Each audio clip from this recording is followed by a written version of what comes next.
My name is Miriam, and I'm 58 years old. I was cleaning my attic when my son started laughing at my old memories, my wedding dress, my letters, even my life. I smiled and let him. But when he found a dusty medal with his own name carved into it, and a date from before he was born, the smile faded. Some things from the past don't stay buried, especially when they were never meant to be forgotten. I never thought a simple afternoon of cleaning the attic would unearth the memories I'd tried so hard to bury. It started with a sigh and a broom. The attic had become my guilty secret over the years, a graveyard of forgotten boxes, old quilts, and the kind of clutter only sentiment can justify. Every corner smelled of dust and time. The wooden beams groaned when I stepped on them, as if scolding me for letting decades of memory pile up. Sunlight streamed through a small circular window, illuminating swirls of dust like tiny ghosts rising to greet me. Downstairs, I heard the familiar sound of my son, Eli, laughing as he hauled up another cardboard box. "Mom, I swear this house could qualify as a historical archive," he called out, teasing. "Do you even know what's up here?" I rolled my eyes, trying not to smile. "It's called family history, Eli, something you wouldn't understand yet." He grinned as he ducked under a wooden beam. At 28, Eli had his father's wide shoulders and my stubborn mouth. His humor was sharper, though, more playful, sometimes thoughtless. He set the box down with a dramatic sigh. "You've got enough junk here to start your own museum, Mom. Seriously, what's even in half of these boxes?" "Memories," I replied, brushing my hands on my jeans. He smirked. "Or evidence of your hoarding tendencies." I tried to laugh, but his words stung a little. To him, it was all just old stuff. To me, every object was a fragment of a life I'd lived, people I'd loved, things I'd lost. We started sorting through the boxes together. One contained yellowed photographs, wedding pictures of me and Caleb, my late husband. I caught my breath for a moment when I saw his smile frozen in the photo, his arm around me, his eyes full of that quiet warmth I'd fallen for all those years ago. Eli noticed my pause and leaned over my shoulder. "Dad looked so serious," he said, chuckling. "Did he ever smile for the camera?" "He smiled plenty," I said softly, my thumb brushing over the edge of the picture. "Just not for strangers." Eli laughed again, flipping through the pile. "Wow, you two looked so vintage. Is that your wedding dress?" "It is," I said, watching as he pointed at another box. "And that's your baby blanket, by the way." He made a dramatic gasp. "You kept that?" "Mom, I was drooling and spitting up on that thing." "Burn it." I chuckled this time, genuinely amused. "That blanket saw more love than half your shirts ever did." He grinned, shaking his head. "You're something else." As the afternoon wore on, we kept unearthing more pieces of my past. Letters, postcards, an old locket. Eli made running commentary on each one. He laughed at the letters Caleb had written me when we were young.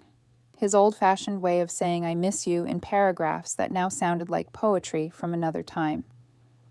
"My dearest Miriam," Eli read aloud in a mock-serious tone. "Every moment without you feels like a century lost." He looked up, smirking.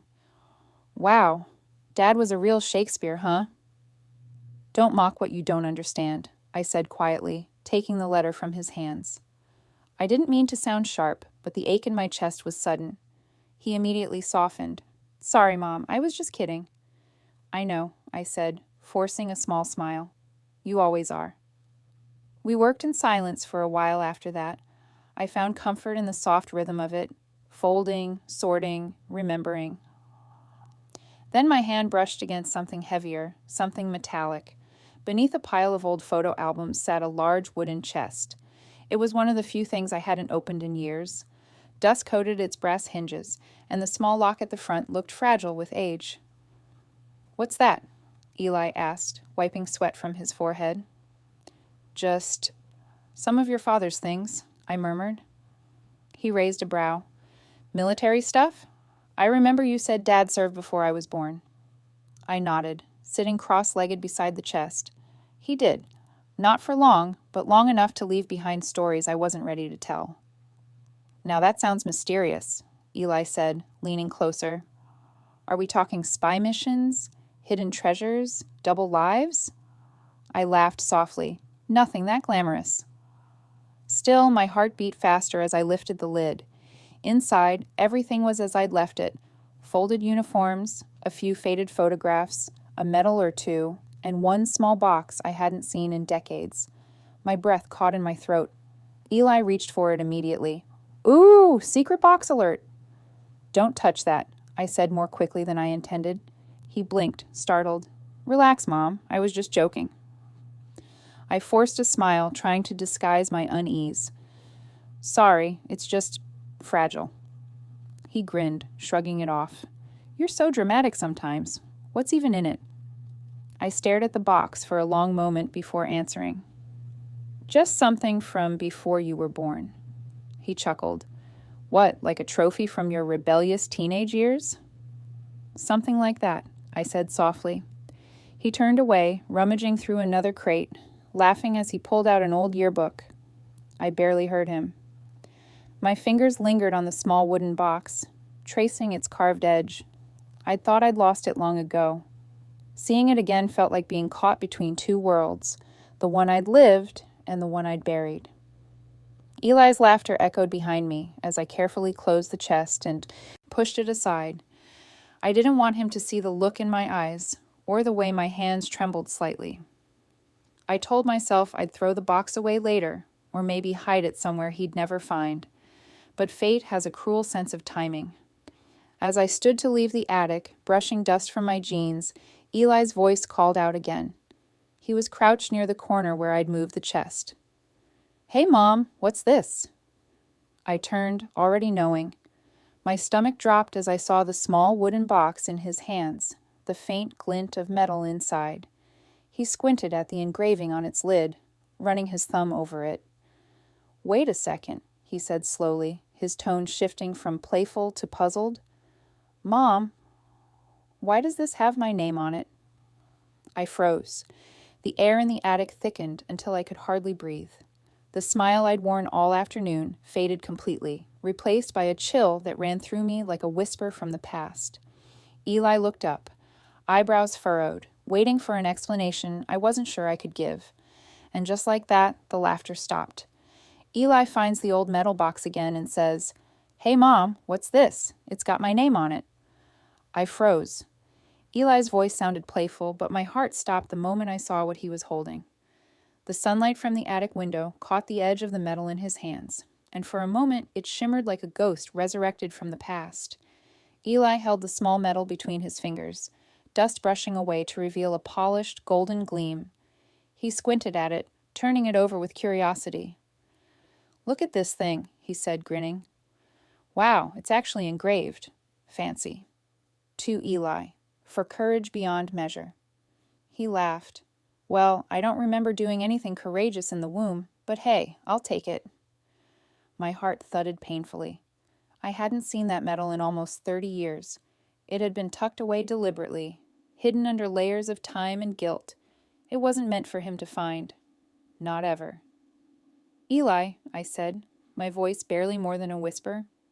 Put that down. He looked up, amused. Why? What is it? Some kind of family heirloom? I shook my head, struggling to steady my breathing. It's complicated. Eli laughed again, holding it up to the light. It's got my name on it, Mom. Come on, you can't drop a mystery like this and call it complicated.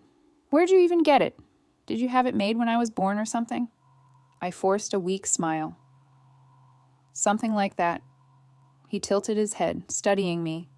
You're acting weird. I just didn't expect to see it again, I admitted. My palms were damp, and I wiped them against my jeans. It's from a long time ago. Yeah, I see that, he said, squinting at the small inscription beneath the engraving. Wait a second, there's a date here. 1997. He frowned. Mom, I wasn't even born yet. The words hit me like a slap. My throat tightened. I remembered 1997 vividly.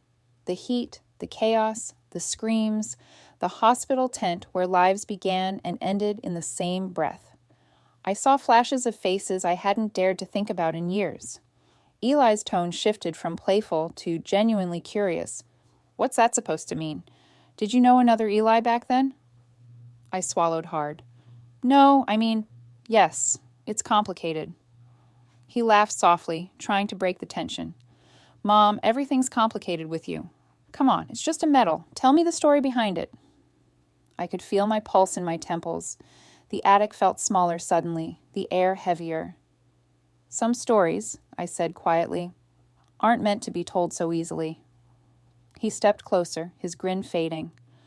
You're scaring me a little, Mom. I met his eyes, Caleb's eyes, and for a moment I saw both of them, my son and the man I once loved who had carried his same shade of blue. I wanted to tell him everything, but my tongue was trapped by years of silence. I got that medal from someone I once knew, I said finally. Someone? He repeated. Like who? I hesitated. The attic walls seemed to close in, filled with echoes of another world. He was a soldier, a good man. Eli's eyebrows rose. Wait, you knew a soldier? Like during Dad's service? I shook my head. Before your father. He blinked. Before Dad? But the date says 97. You and Dad were together then, right? I exhaled shakily, the air catching in my throat. We were, but there were things before him. Things that happened when I was very young.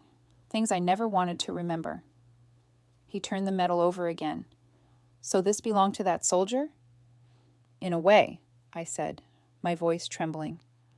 But not exactly. What's that supposed to mean? My hands trembled as I reached out, taking the medal from his grasp. It was heavier than I remembered, its smooth surface cold against my palm. The engraving seemed to shimmer, to Eli, for courage beyond measure. I remembered the man who'd spoken those words, his voice, his kindness, the day I last saw him alive. You're shaking, Eli said softly. His tone had changed, gentler now, concerned. Mom, are you okay? I nodded, even though I wasn't. I'm fine, it's just... Seeing this brings back a lot. He sat down on a nearby trunk, watching me carefully. So tell me about him. Who was he?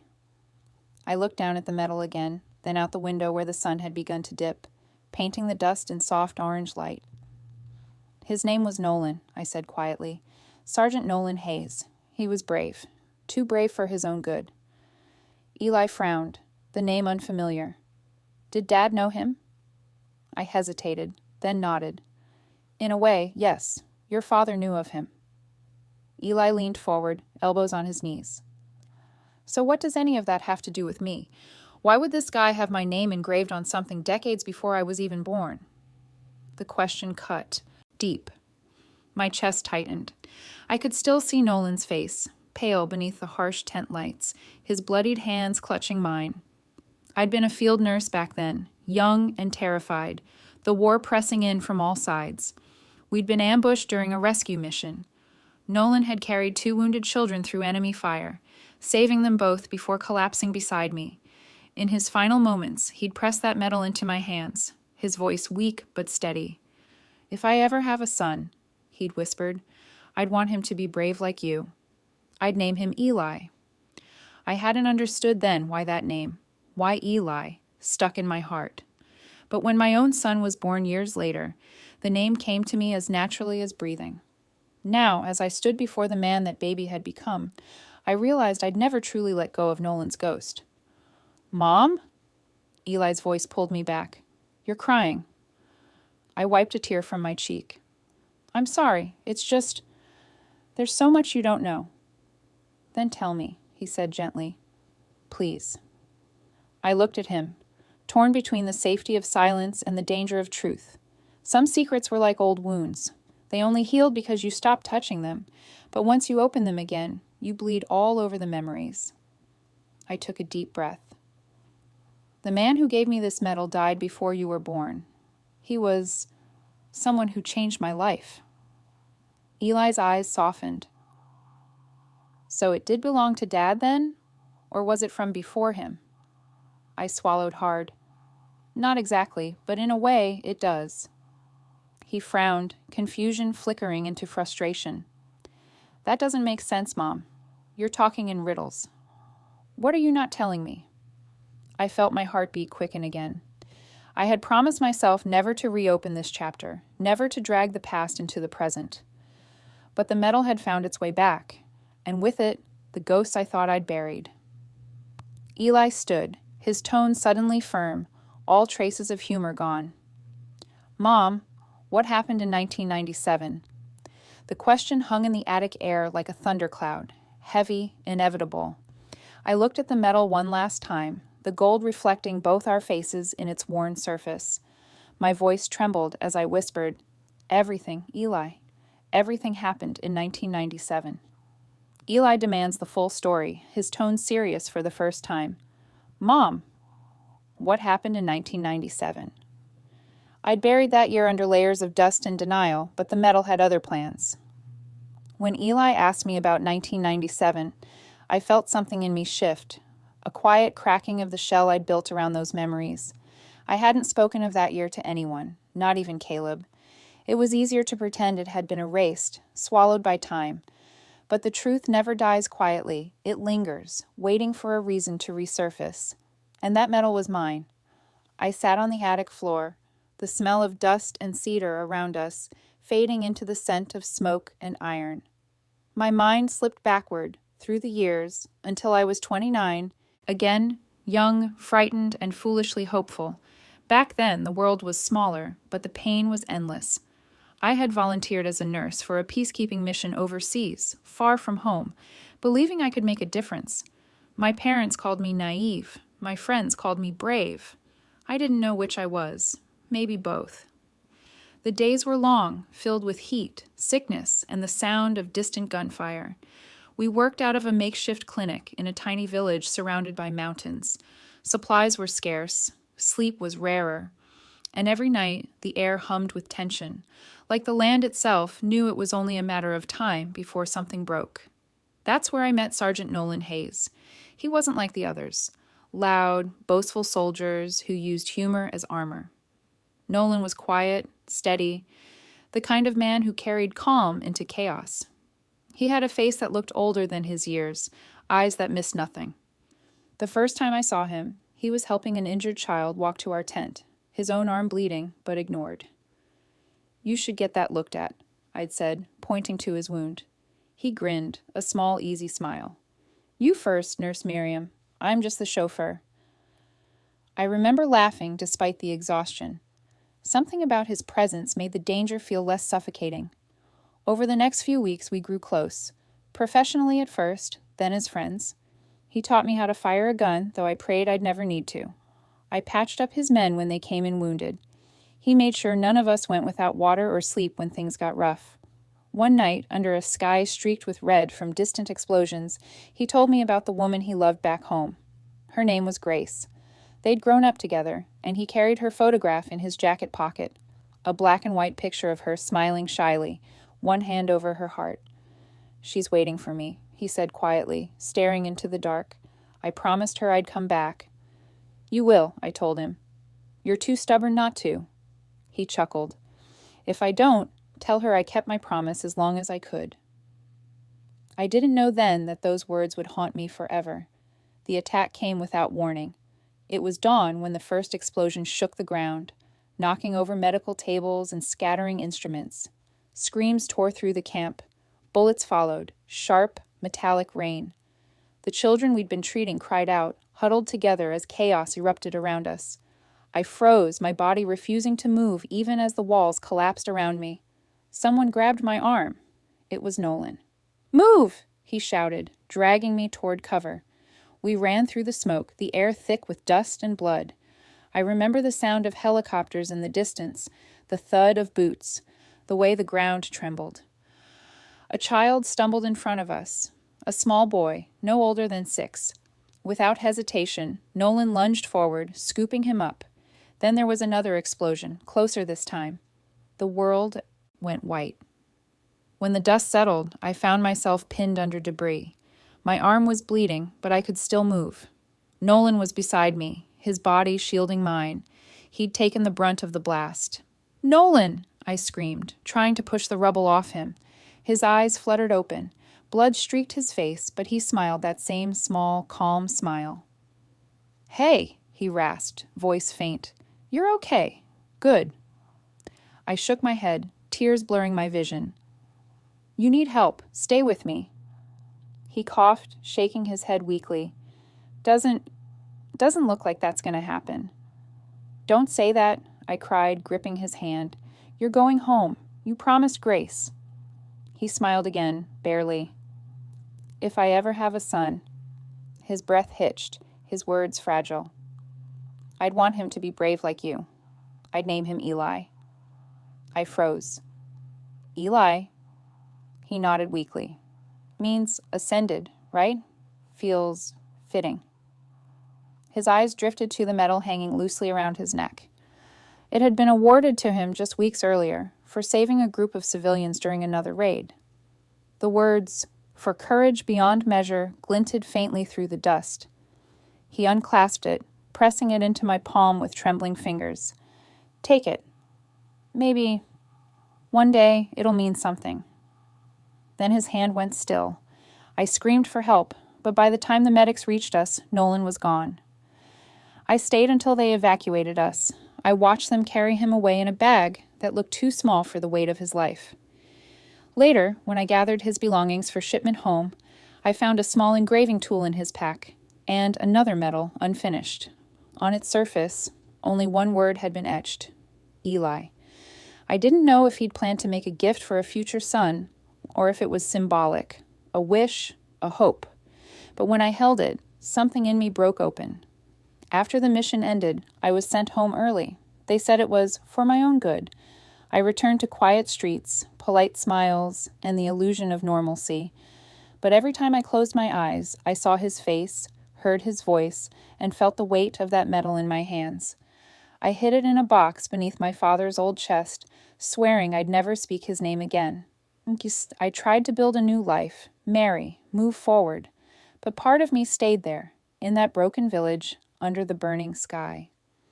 Years later, when my son was born, I didn't plan to name him Eli. The name just slipped out, uninvited, as if whispered from somewhere beyond memory. The nurse asked me to repeat it, and I did, this time louder. "Eli," I said. "His name is Eli." And from that moment on, I carried Nolan's promise inside my own child's name. When I finished speaking, the attic was silent except for the ticking of the clock on the wall below us. Eli sat across from me, staring, his expression unreadable. His hand brushed against the metal lying on the floor between us. After a long moment, he whispered, "But I wasn't even born yet. Why would a dying soldier say my name?" The question hung in the air like smoke, and I didn't have an answer. All I could do was look at him, the living echo of a promise made long before he ever took his first breath, and wonder if fate had a language of its own. Eli whispers, "But I wasn't even born yet. Why would a dying soldier say my name?" The attic felt colder now, as if the past itself had crept through the floorboards. Eli's face was pale, his eyes darting between me and the metal lying on the wooden floor. For a long time, neither of us spoke. The silence carried the weight of decades, of what I had buried and what he had just unearthed. I wrapped my arms around myself, shivering despite the warmth of the afternoon sun filtering through the dusty window. The air had changed. The attic wasn't just a room anymore. It had become a bridge between two lifetimes, two Elis, two stories, woven together by something I could never explain.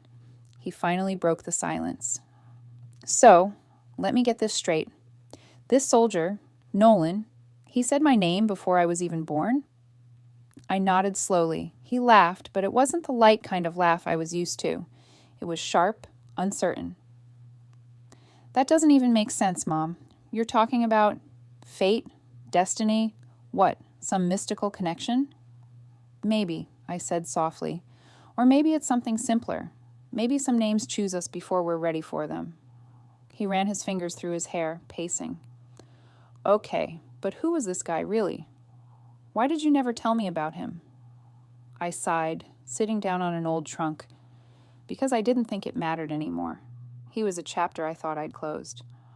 Well, clearly it's still open, he muttered, gesturing toward the metal.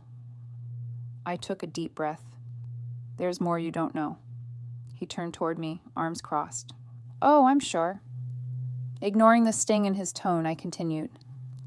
Nolan had a wife. Her name was Grace. She was pregnant when he was deployed. Eli blinked, surprised. Pregnant? You never mentioned that. No, I said, shaking my head. Because she disappeared not long after he died. I tried to reach her. I even wrote letters, just to let her know I was there if she needed anything. But every letter came back unopened. Vanished? How does someone just vanish? I don't know, I said softly. Some people drown in grief so deep that they forget how to come up for air. He looked down at the metal, turning it over in his hand again. So she was pregnant. You think she lost the baby? I hesitated. I don't know. Maybe she did, or maybe she just couldn't face raising that child alone in a world that had already taken so much from her. Eli stared at me for a moment, then exhaled heavily. And you named me after him, after Nolan's imaginary son? I met his gaze. I named you after courage, after a man who gave his life to save others. I wanted that strength to live on. He shook his head, his voice quiet but tight.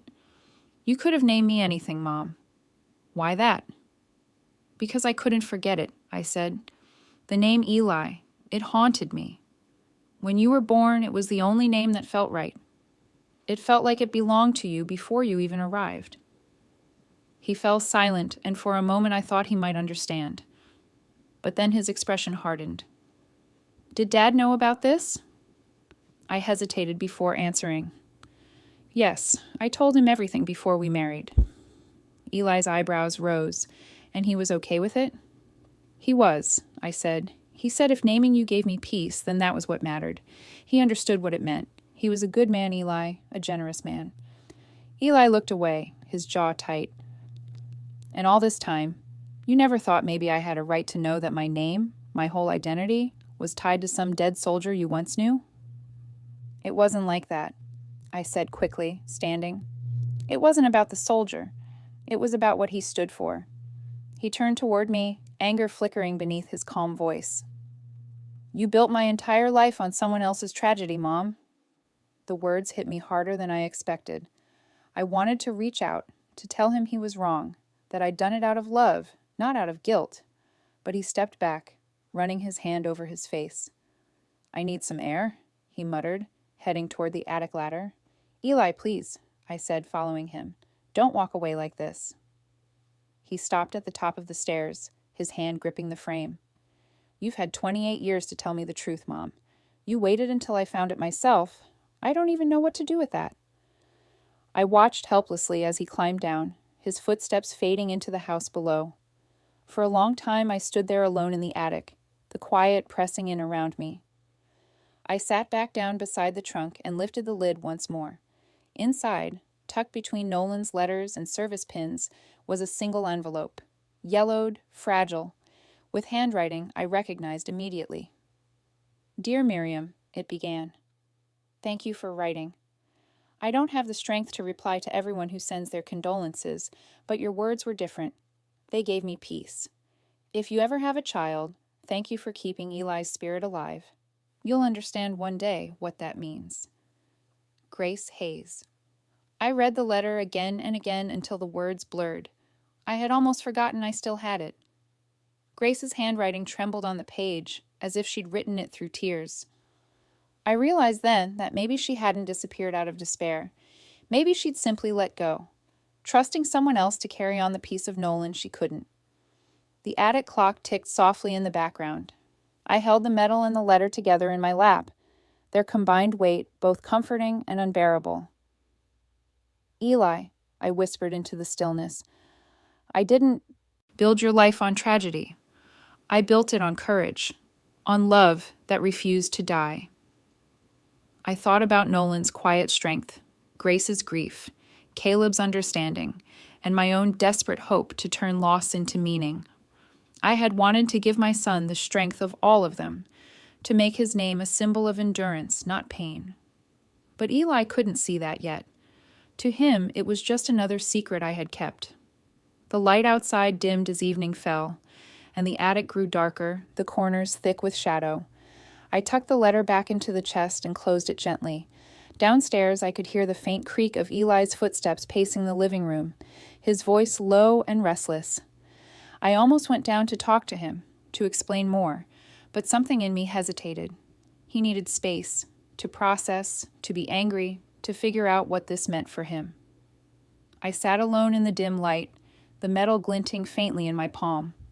My chest ached, but beneath the pain, there was still that old, quiet pride, the kind that came from knowing love had existed, even if it had ended too soon.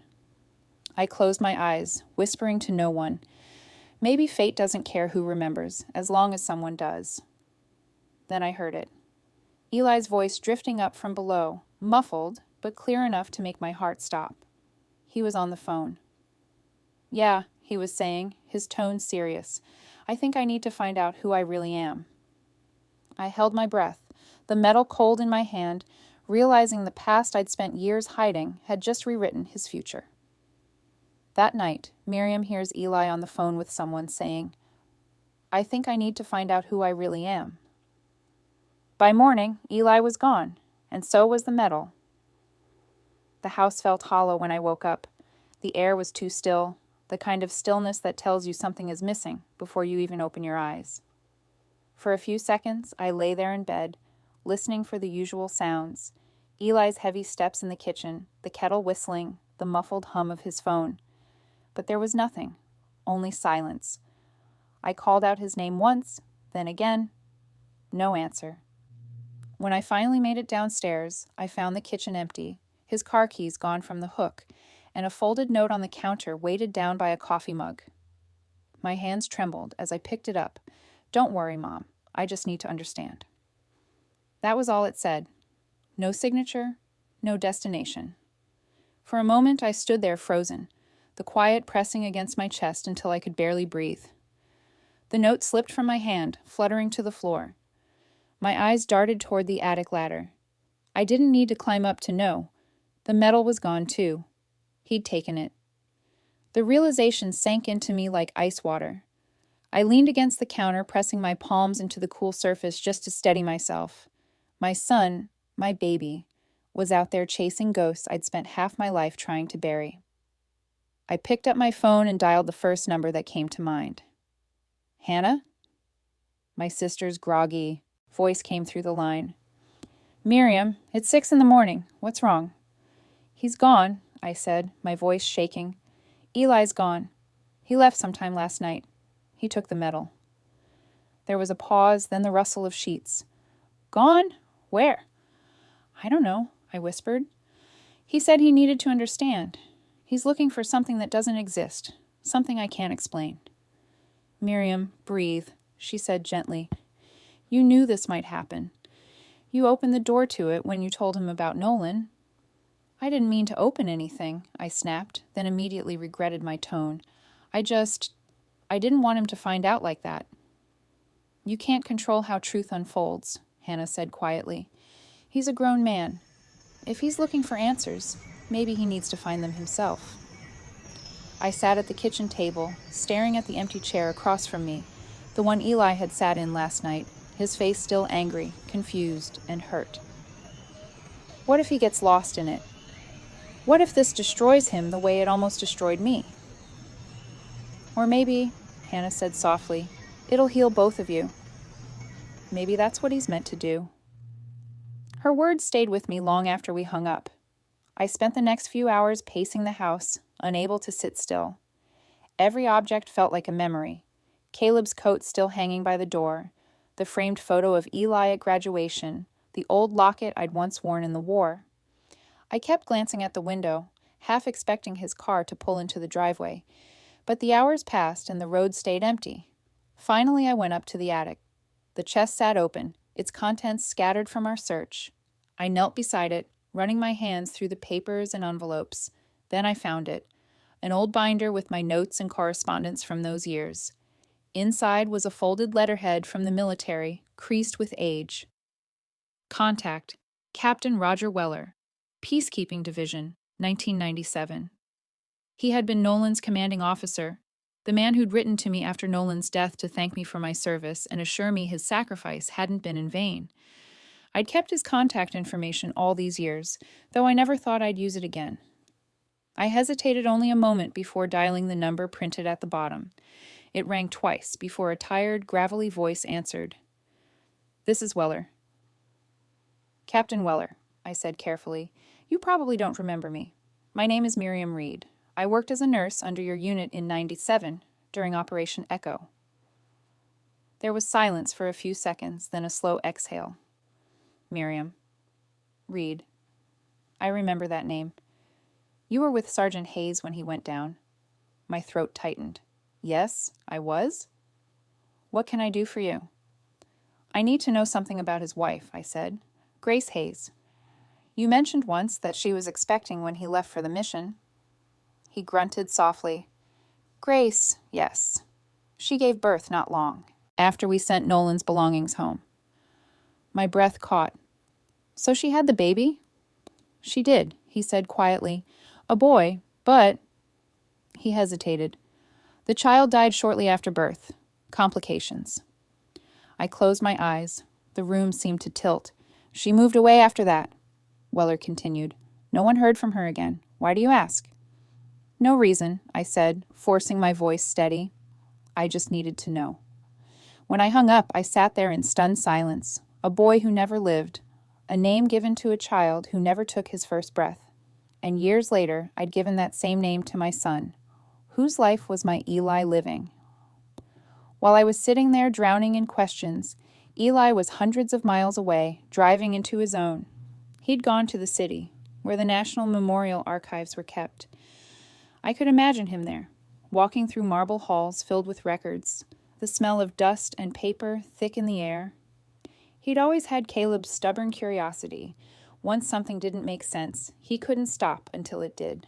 At the archives, Eli presented the medal to the clerk, asking about Sergeant Nolan Hayes.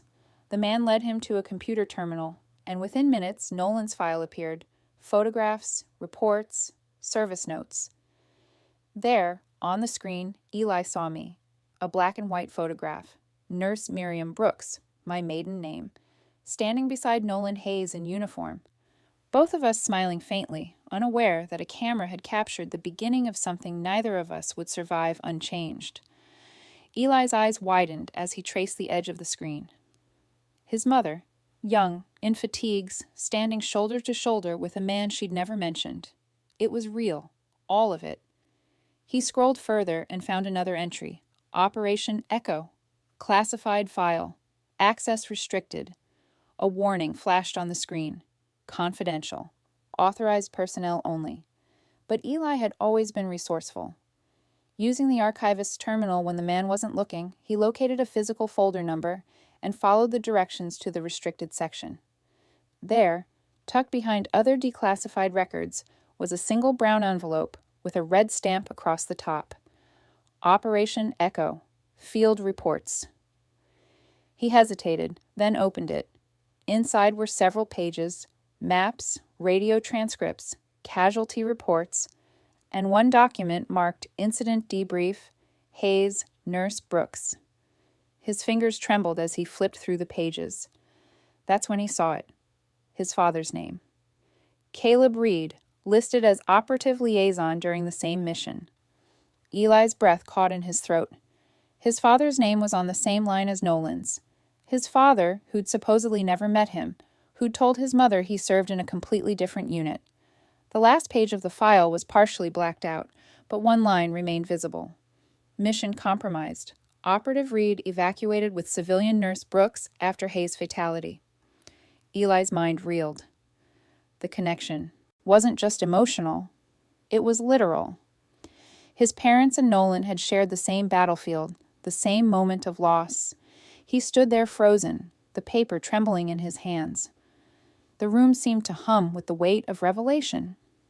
And then, his voice barely above a whisper, he said to himself, "Reed. Why is my name next to his?" Eli opens the file and gasps, his own last name, Reed, appears next to Nolan's on a classified document. The truth wasn't buried in the attic. It was buried in the past I never meant for him to find. Eli came home late that night. I knew it before I saw him. The sound of the car tires crunching over the gravel, the door opening quietly, the careful steps of someone trying not to wake the house. I'd been sitting in the kitchen for hours, the lights dim, a mug of untouched tea growing cold in my hands. When the door creaked open, I looked up. He stood in the doorway, his face pale, his eyes shadowed. He looked older somehow, like the day had stripped away years of innocence I could never give back. For a long moment, we just stared at each other. Then he reached into his coat and pulled out a crumpled folder, the same color as the memories I'd spent my life running from. "You knew," he said quietly. I didn't ask what he meant. I could see the truth written across his face. He set the folder on the table between us, his voice trembling. "You knew Dad was there. You knew he and Nolan were on that mission together." My throat tightened. "You saw the file." He nodded, his jaw tightening. Operation Echo, Caleb Reed and Nolan Hayes, listed side by side. "You told me Nolan saved your life, but that's not all, is it? He saved Dad's." I looked down, unable to meet his gaze. "Yes," I whispered. "He did." Eli sat leaning forward, his knuckles white against the edge of the table. "So they knew each other." "They were more than that," I said softly. "They were brothers in everything but blood." He frowned, confused. I took a deep breath, my fingers tightening around the mug. "Caleb and Nolan met before I did. They trained together, they were inseparable, two halves of one soul, people used to say. When I joined the medical unit, Caleb was already attached to Nolan's division as a communications officer." "So, you met Nolan through Dad?" Eli asked, his voice softer now. "Yes," I said. "But the day I met Nolan in the field, Caleb wasn't there. He'd been sent ahead on a separate assignment. None of us knew that the operation was doomed before it even began." The words came slowly, painfully. When the ambush hit, it was chaos. Nolan shielded me and the children. But what I didn't tell you, Eli, was that he wasn't just saving me. He was trying to reach Caleb. Your father had been pinned down on the far side of the village. Nolan ran toward him through the gunfire. Eli's breath caught, and he didn't make it. I nodded, tears blurring my vision. "He reached Caleb. He threw himself in front of a grenade. The blast saved your father's life, but it took his." For a long time, neither of us spoke. The ticking clock filled the silence. Eli finally whispered, "Dad never told me." "He couldn't," I said, my voice breaking. The guilt ate him alive. He loved Nolan like a brother. After we came home, he couldn't look at Nolan's photograph without breaking down. He used to wake up in the middle of the night calling his name. Eli stared at the folder, his hands trembling slightly. "So, naming me Eli, that was Dad's idea?" I nodded slowly. "He told me one night, months before you were born, he said, 'If we ever have a son, I want him to carry Nolan's spirit forward. I want him to have his courage.'" Eli leaned back in his chair, his expression unreadable. "And you agreed?" "I did," I said, "because I love them both in different ways. Caleb was my husband, my home. Nolan was the reason I still had the chance to come back to him. I owed him that much." He exhaled shakily. "All these years, I thought my name was just a name." "It never was," I said. "It was a promise, a bridge between two men who gave everything for each other." He rubbed his temples, trying to process it all. "So that medal was Nolan's," I finished. "Caleb couldn't bear to keep it. Every time he saw it, he said it felt like holding the weight of another man's sacrifice. After he passed, I couldn't bring myself to let it go. It wasn't just metal, it was memory." Eli nodded slowly, tears filling his eyes. "He carried that guilt all his life, didn't he?" "Yes," I whispered. "But he carried love too. You were the proof of that. He named you to honor Nolan, not to erase him. Your name doesn't belong to tragedy, Eli. It belongs to gratitude." He sat in silence for a long moment, the anger and confusion melting from his face, replaced by something softer, understanding. "I think I get it now," he said finally. "You weren't trying to hide the truth. You were trying to protect it." I reached across the table and took his hand. "And you." His fingers tightened around mine.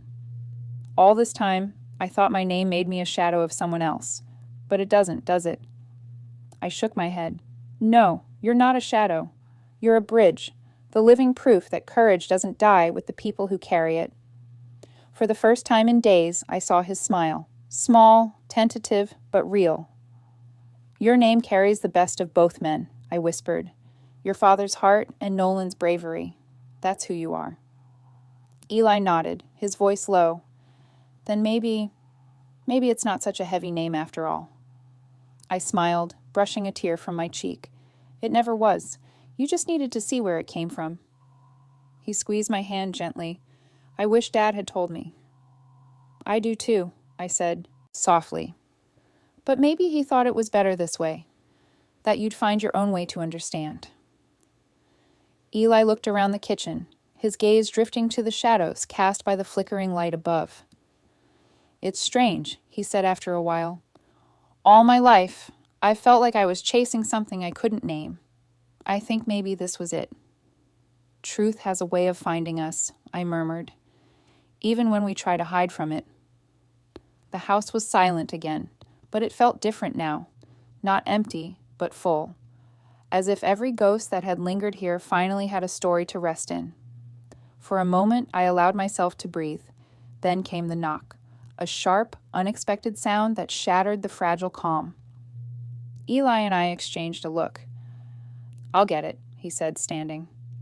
I watched him walk to the door, the wooden floor creaking under his steps.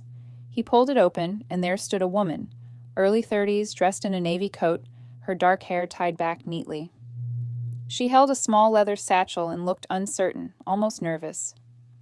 "Can I help you?" Eli asked. The woman's eyes flicked to me, then back to him. "I'm sorry to intrude," she said softly. "My name is Lydia Hayes. I think you might know my uncle, Sergeant Nolan Hayes." Eli froze. I felt my heart stop. Lydia smiled faintly, her voice trembling just slightly. "I believe you have something that belongs to my family." A knock at the door interrupts them. It's a woman who introduces herself as Lydia Hayes, Nolan's niece.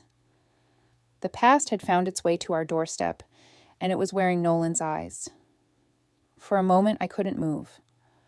The woman standing in our doorway looked so familiar it made my breath hitch. She had the same steady gaze, the same calm warmth Nolan carried even in chaos. I didn't need her to say his name again. I could see him in her. Eli stood frozen beside her, the surprise still written across his face. I stepped closer, my voice trembling. "You said your name was Lydia Hayes?" She nodded. "Yes, I'm Nolan's niece. My father was his younger brother." Her voice was gentle but sure, carrying that same quiet strength I remembered from her uncle. I gestured for her to come in. "Please, of course, sit down. You must have come a long way." "From Chicago," she said, smiling faintly. "I hope this isn't too sudden. I tried writing, but the letter came back unopened. So I thought maybe it was time to come in person." Eli glanced at me, confused. "Wait, you wrote to my mom?" Lydia nodded. "About 6 months ago, I've been researching my uncle's service history for a family memoir. I found a few names in his records that I didn't recognize. Yours included, Mrs. Reed." I sat slowly, my knees weak. I wasn't expecting anyone to come looking after all these years. "I know," she said softly. But the more I learned about him, the more I realized his story didn't end where the military reports said it did. She reached into her satchel and carefully pulled out a small, aged envelope, sealed with brittle tape.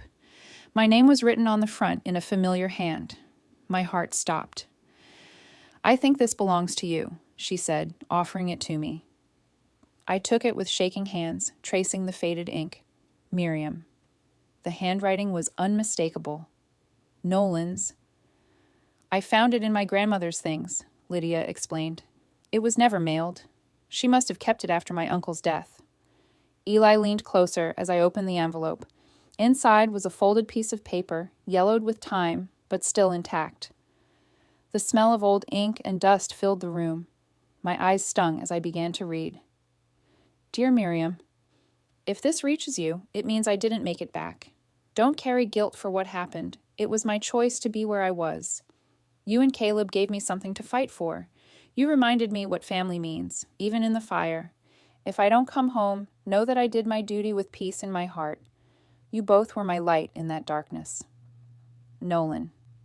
My voice broke on the last line. He called us my family in the fire, I whispered. Lydia nodded, her eyes wet. He wrote about you both in his journal, too. Said you were the reason he kept believing the world was worth saving. Eli's eyes glistened as he looked between us. So he didn't just save Dad. He loved both of you like his own family. He did, I said quietly. And Caleb loved him just the same. Lydia reached into her bag again, her movements deliberate, reverent. There's something else. I think this belongs with you, too.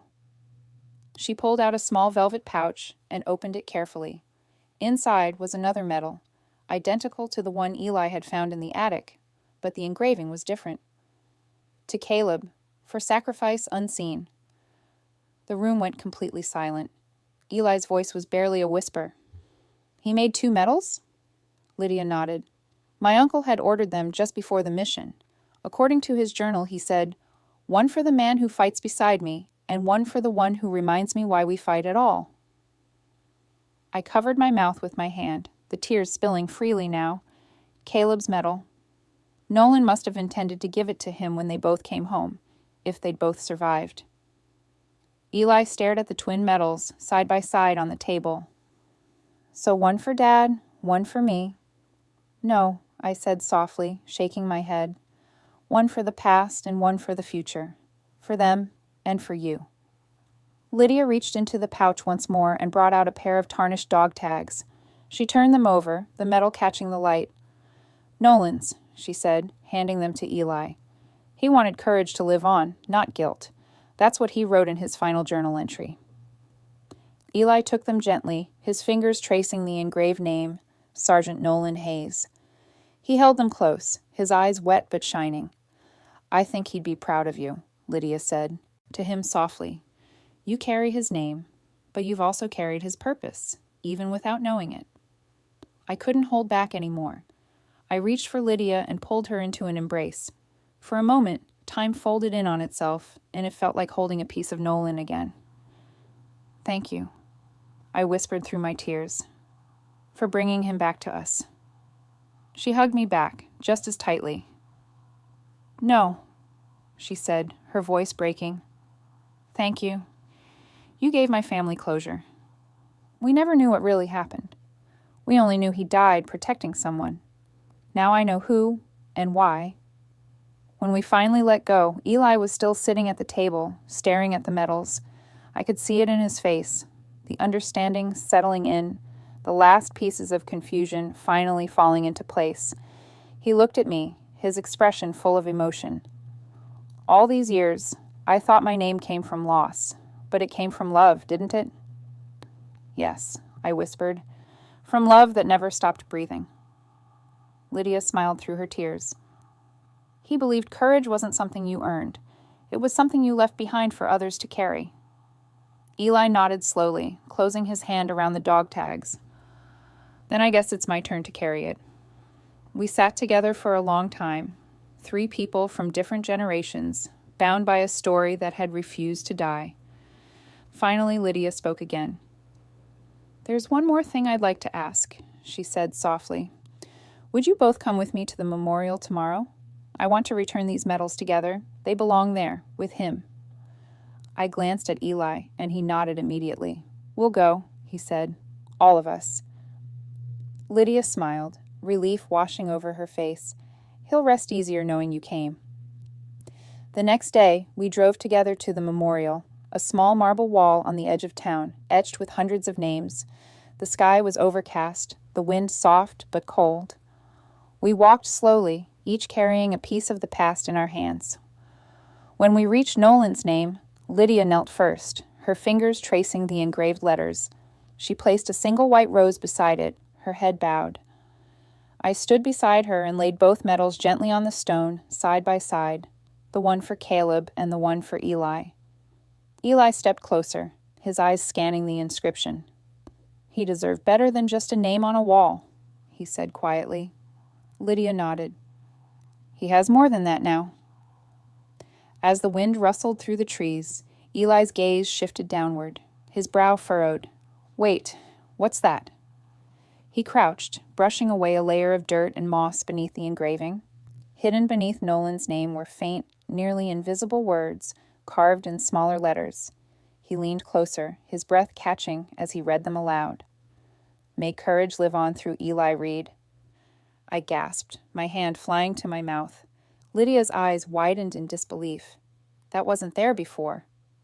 Eli turned toward me, his voice shaking. "Mom, what does this mean?" The question hung in the cold morning air, the weight of it pressing against my chest like the moment before a storm. At the memorial, Eli notices something engraved beneath Nolan's name that changes everything. There it was, etched in stone, waiting all these years for me to read it. For a moment I couldn't move. My breath caught in my throat as my eyes locked on the faint engraving beneath Nolan's name. The words shimmered under the thin layer of dust and time carved into the marble so delicately it might have gone unnoticed forever if Eli hadn't brushed it clean. "May courage live on through Eli Reed." Eli's fingers lingered on the letters, tracing them as though they might disappear if he looked away. "Mom," he whispered, his voice trembling, "that's my name." I stepped closer, the chill wind brushing against my face, my vision blurred with tears. "It's really there," I murmured. "They knew about you." Lydia knelt beside us, her hand covering her mouth. "I can't believe this," she said softly. "I didn't even know the memorial had an inscription like that. It's not in the registry." I crouched beside her, my knees pressing against the cold earth. How could they have known? I never told anyone about Eli's name." Lydia frowned, thinking. Then her eyes softened with realization. "It must have been Grace," she said quietly. I looked at her sharply. "Nolan's wife?" She nodded. Before she passed, she arranged for an addition to my uncle's inscription. I remember my father mentioning something about a request she made to the memorial committee. He said she wanted Nolan's memory to be tied to the courage that continued after him. Lydia pointed to the name. "She must have meant him, your son." I felt a lump form in my throat. But how would she have known about Eli? "She did," Lydia said gently. "When Nolan's personal effects were sent home, your letter was among them, the one you wrote before leaving the camp. She must have read it. You wrote about how his bravery inspired you to start a family, that if you ever had a son, you wanted him to carry his courage forward." I gasped softly. I had written that letter years ago, never knowing it reached anyone. "She read it," I whispered. "She must have known I kept my promise." Eli stood, his eyes still fixed on the stone. The reflection of his name glowed faintly in the morning light. "So she didn't hate you," he said quietly. "She understood." "She did," I said. "She honored him, and us, in her own way." For the first time in years, I felt the weight of guilt lift from my shoulders. I had spent decades believing I was hiding Nolan's memory, burying him under silence and secrecy. But in truth, I had carried him forward. I had honored him every day my son spoke his own name. Lydia smiled softly through her tears. "I think she wanted you to know that his story didn't end in war. It kept going, in both of you." The wind picked up, scattering the last bits of dust from the inscription. Eli's name shone clearly now, joined forever with Nolan's. He touched the stone again, his voice low, reverent. "I thought I was just your son, Mom," he said. "Turns out I'm part of a legacy." I reached up and rested my hand on his shoulder. "You always were," I whispered. "You just didn't know the story behind it." He turned to look at me, tears glistening in his eyes. "I think I do now." Lydia stepped back, giving us space. "Would you like to say something?" she asked gently. Eli nodded, clearing his throat. I don't really know what to say, he admitted, his voice cracking slightly. But if he can hear me, I just want to say thank you for saving my dad, for giving my mom the courage to come home, and for giving me a name that means something more than I ever realized. I closed my eyes as he spoke, the ache in my chest, both painful and beautiful.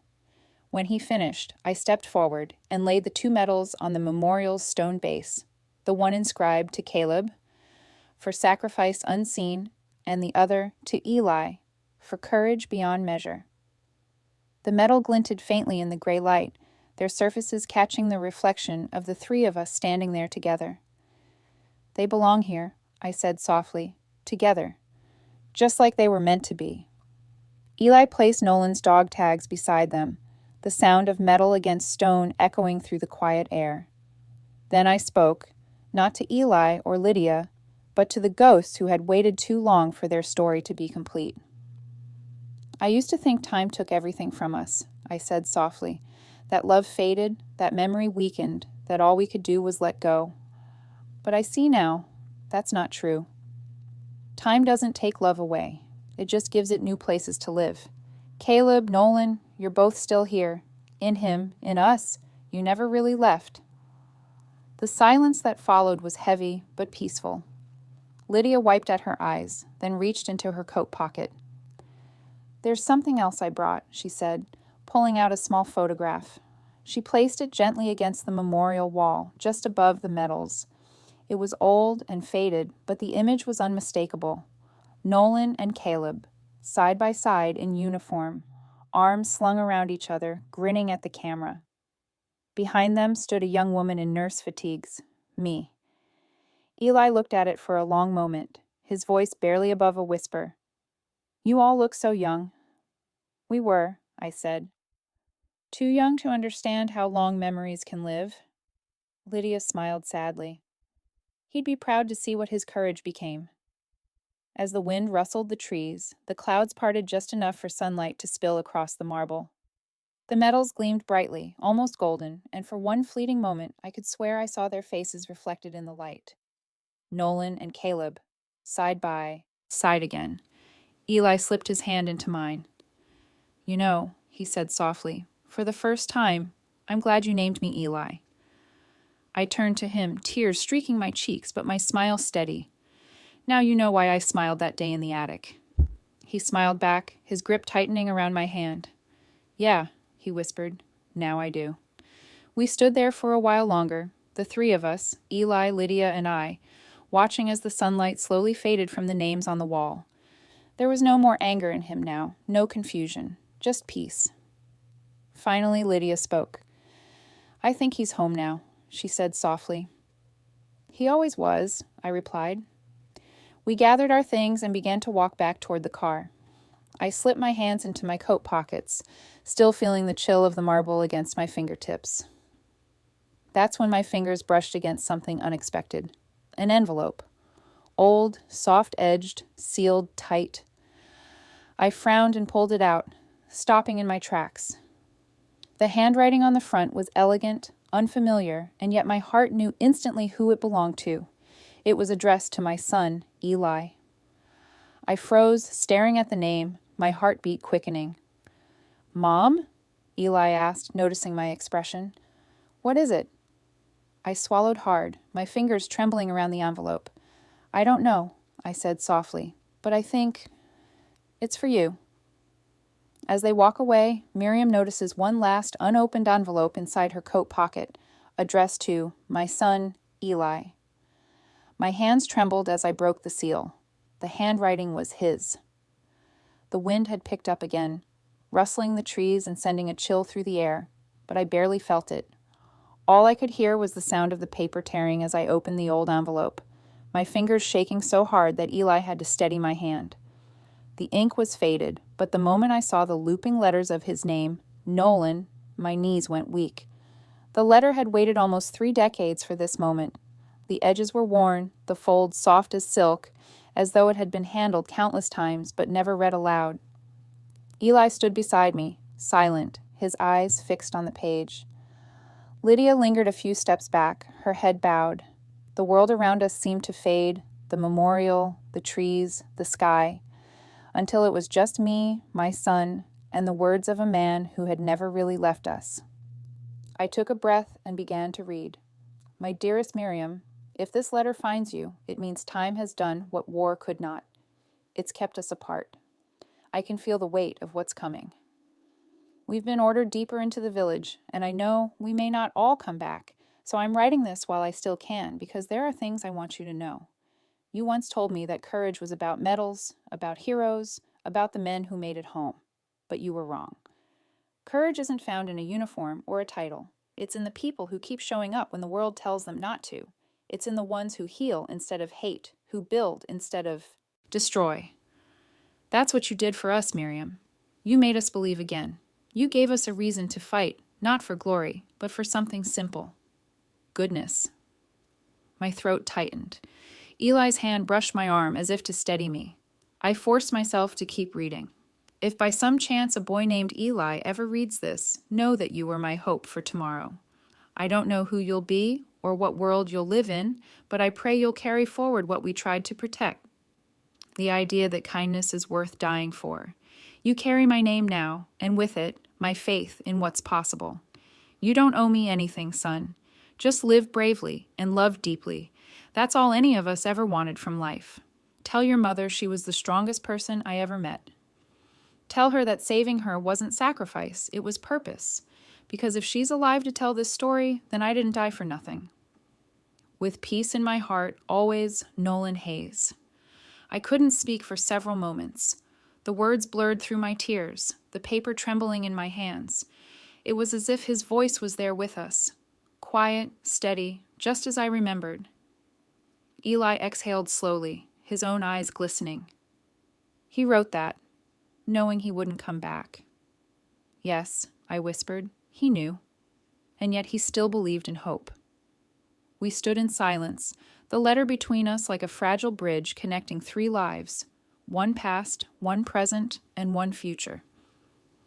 The sunlight caught the corner of the page, making the ink shimmer like gold dust. Eli reached out and took the letter from my hands, holding it carefully as though it might crumble. He's talking to both of us, he said quietly. To you, for surviving. And to me, for carrying it forward. I nodded. He was always good at finding the right words. He smiled faintly, the kind of smile that comes with both heartbreak and gratitude. Then, after a long pause, he knelt by the memorial and placed the letter at the base of the wall, right beneath Nolan's name. He deserves to rest here, he said softly. Lydia joined him, setting a single white rose beside it. The petals fluttered gently in the breeze. He finally made it home, she whispered. I closed my eyes. In my mind, I saw it all again. The faces, the laughter, the chaos, the courage. I saw a younger me, standing in the dust with a bandaged arm, watching Nolan walk away for the last time. I saw Caleb waiting for me on the other side of the war, his eyes full of love and guilt he'd never learned to let go of. And I saw myself years later, rocking a baby named Eli, whispering the name like a prayer. The images flickered one after another, like fading photographs, until all that was left was peace. As we turned to leave, I took one last look at the memorial wall. The sunlight had dimmed, and the shadows of the names stretched long across the ground. The medals, the dog tags, and the letter lay together, 3 pieces of a story finally put to rest. Mom, Eli said quietly as we walked back to the car. Thank you. For what? I asked. For telling me the truth, for keeping it alive. I smiled softly. It wasn't just me. The truth has a way of surviving, even when we try to bury it. He nodded, his hand finding mine. You know what's funny? He said, glancing back at the memorial. For most of my life, I thought the past was something that haunted us. But it's not, is it? No, I said gently. It's something that finds us when we're ready to understand it. He smiled again, and I could see a new calm in him, something peaceful, like the storm had finally passed. As we reached the car, I turned once more toward the stone wall in the distance. The wind carried Nolan's words back to me like an echo. Courage isn't in medals or names, it's in the people who carry forward kindness and truth. And for the first time in a long time, I felt free. That night, after we returned home, I climbed the attic stairs one last time. The air still smelled of dust and cedar, but it no longer felt heavy. The boxes were the same, but their weight had changed. Each one now felt like a story that had finally been told. I sat by the window where the sunlight streamed in during the day and watched the moonlight settle over the old wooden floor. In the quiet, I could almost hear the laughter again. Eli's teasing voice, Caleb's gentle chuckle, Nolan's steady tone. The attic was peaceful now. I spoke softly to the silence, not sure who I was speaking to. Sometimes the things we hide are the stories that save us. I thought about how far we'd come, about the war, the love, the pain, and the legacy that tied us all together, about how a dusty attic and a single forgotten medal had unearthed not just history, but healing. Downstairs, I heard Eli humming quietly to himself, a melody I didn't recognize.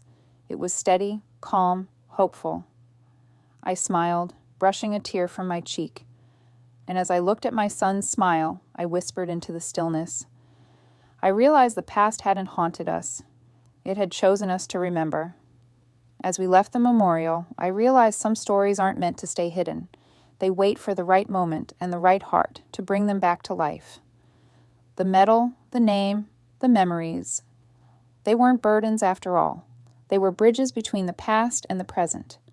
My son finally understood who he was, and I finally forgave myself for what I'd buried.